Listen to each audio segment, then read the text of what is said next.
ब्राह्मण परलौ अथाह में उबार लिया ब्राह्मण परलौ अथाह में उबार लिया बीच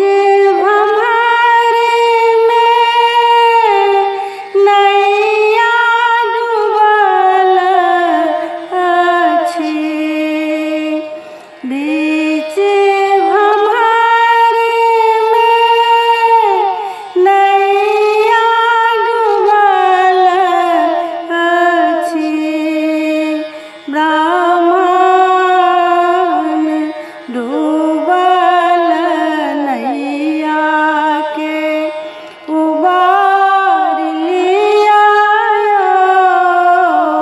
ब्राह्मण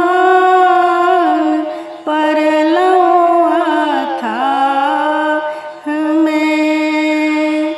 गंगा निकट सा माटी मंगाएब गंगा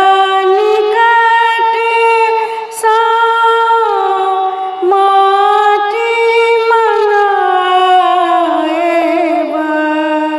ब्राह्मण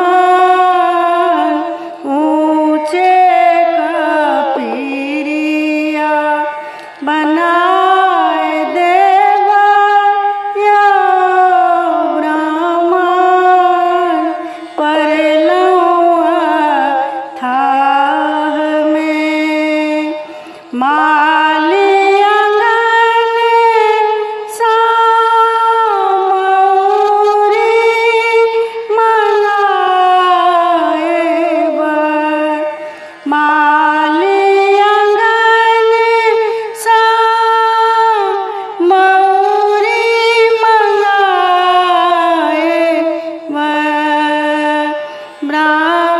ब्राह्मण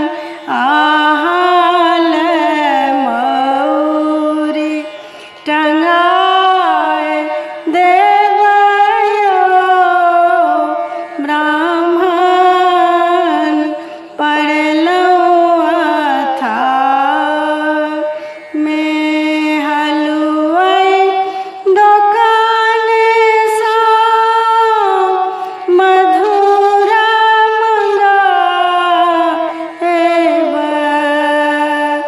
हलुआई दुकान सा मधुरा मंगाएब ब्राह्मण आके भोग लगाए देवा या ब्राह्मण परलौ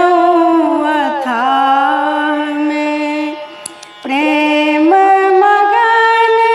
मन जनऊ बनाएब प्रेम मगन मन जनऊ बनाएब ब्राह्मण जोरा हम चढ़ाए देवयो ब्राह्मण परलौ अथाह में उबार लिया ब्राह्मण